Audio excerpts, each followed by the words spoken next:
bondo.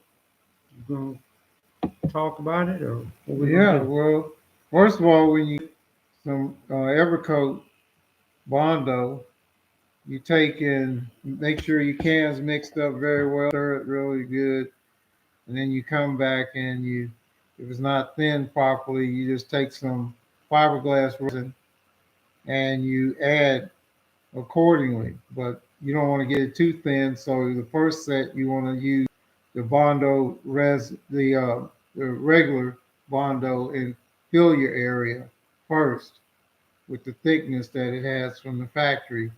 And then after you fix that, you come back after you've done your filler, then you come back and thin it with fiberglass resin, and then you can come back and put in your hardener and put a thinner coat on top of what you've already done.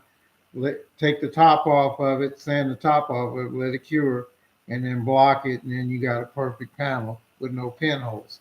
And the reason for putting the resin in it is to thin it and alleviate the pinholes in the bondo that's Hmm. created Yeah. from the beginning.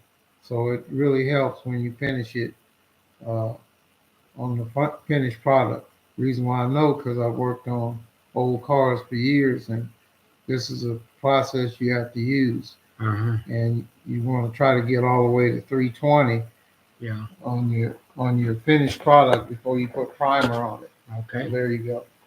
All right. So, what if I'm doing an old car that needs to be filled with the bondo? Got rust holes in it. What I'm gonna do? Well, rust holes, you're gonna take and cut the rust area out, Okay.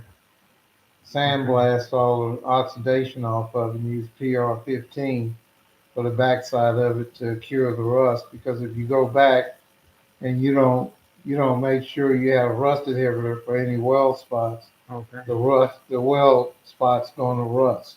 So you have to Okay. clean both sides of it, and the side you can't get to, use PR15, and it gets rid of the rust problems in the future for an old car. Okay. Well, we learned a little bit about thinning bondo today. This is Anthony and Daryl's channel. We'll see you on the next one. And we just test and see what we do. Mhm. Okay. Okay, just a test. See what we got.